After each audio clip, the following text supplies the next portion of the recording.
ಎಲ್ಲರಿಗೂ ನಮಸ್ಕಾರ. Welcome back to my channel. ಇವತ್ತು ಪಾಲಕ್ ಪನ್ನೀರ್ ರೆಸಿಪಿ ಮಾಡ್ತಾ ಇದ್ದೀನಿ. ಅದು ಹೇಗೆ ಮಾಡೋದು ಅಂತ ನೋಡೋಣ. ಅದಕ್ಕೂ ಮೊದಲು ನಮ್ಮ ಚಾನಲ್ಗೆ ಸಬ್ಸ್ಕ್ರೈಬ್ ಮಾಡಿಲ್ಲ ಅಂದರೆ ಸಬ್ಸ್ಕ್ರೈಬ್ ಮಾಡಿ. ಪಾಲಕ್ ಪನ್ನೀರ್ ಮಾಡೋದಕ್ಕೆ ಬೇಯಿಸಿರೋವಂಥ ಪಾಲಕ್ ಸೊಪ್ಪು ಮತ್ತು ಒಂದೆರಡು ಹಸಿಮೆಣಸಿನ್ಕಾಯಿ, ಸ್ವಲ್ಪ ಕೊತ್ತಂಬರಿ ಸೊಪ್ಪು ಹಾಕಿ ಪೇಸ್ಟ್ ಮಾಡ್ಕೋಬೇಕು.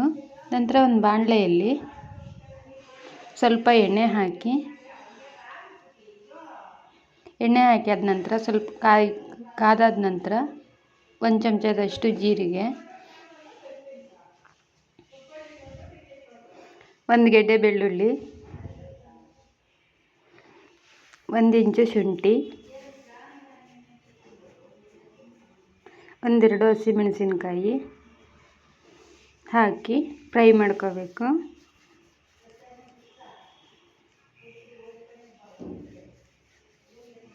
ಅದು ಫ್ರೈ ಮಾಡ್ಕೊಂಡಾದ ನಂತರ ಒಂದು 5 ಈರುಳ್ಳಿ ಹೆಚ್ಕೊಂಡಿರೋದು ಈರುಳ್ಳಿ ಕೂಡ ಹಾಕಿ ಫ್ರೈ ಮಾಡ್ಕೋಬೇಕು.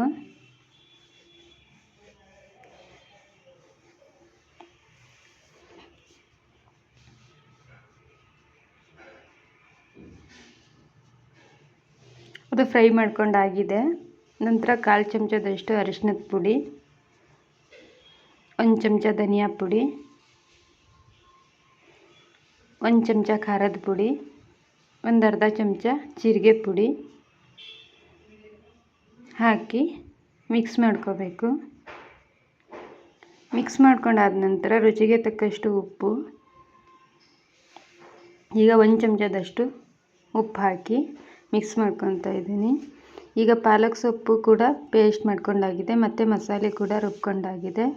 ಒಂದು ಪಾತ್ರೆ ಇಟ್ಕೊಂಡು ಸ್ವಲ್ಪ ಎಣ್ಣೆ ಹಾಕಿ, ಎಣ್ಣೆ ಕಾದಾದ ನಂತರ 1/2 ಚಮಚ ಜೀರಿಗೆ, ಅದು ಫ್ರೈ ಆದ ನಂತರ ರುಬ್ಬಿರೋ ಅಂಥ ಮಸಾಲೆ ಹಾಕಬೇಕು. ರುಬ್ಬಿರೋ ಅಂಥ ಮಸಾಲೆ ಹಾಕಿ ಸ್ವಲ್ಪ ನೀರು ಹಾಕಿ ಮಿಕ್ಸ್ ಮಾಡ್ಕೋಬೇಕು. ಅದು ಮಿಕ್ಸ್ ಮಾಡ್ಕೊಂಡಾದ ನಂತರ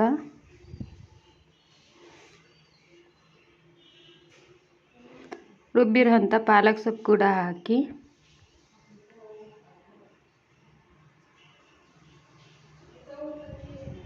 ಮಿಕ್ಸ್ ಮಾಡ್ಕೋಬೇಕು.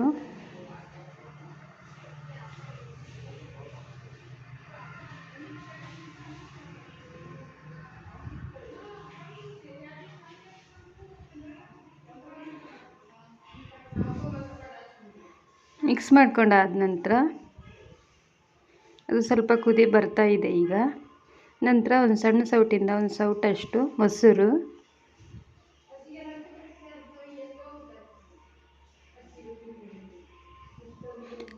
ಹಾಕಿ ಮಿಕ್ಸ್ ಮಾಡ್ಕೊಂಡಾದ ನಂತರ 250 ಗ್ರಾಮಷ್ಟು ಪನ್ನೀರು ಕಟ್ ಮಾಡ್ಕೊಂಡು ಇಟ್ಕೊಂಡಾಗಿದೆ, ಅದು ಕೂಡ ಹಾಕಿ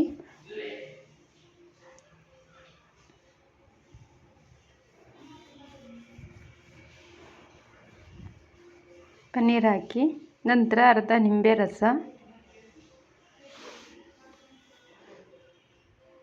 ರಸ ಹಾಕಾದ ನಂತರ ಒಂದು 4 ಚಮಚದಷ್ಟು ಗೋಡಂಬಿ ಪೇಸ್ಟ್ ಹಾಕಿದರೆ ಪಾಲಕ್ ಪನ್ನೀರ್ ರೆಸಿಪಿ ರೆಡಿ ಆಗುತ್ತೆ. ಇದು ಚಪಾತಿ, ನಾನ್, ರೋಟಿ ಜೊತೆಗೆಲ್ಲ ತುಂಬಾ ಚೆನ್ನಾಗಿರುತ್ತೆ.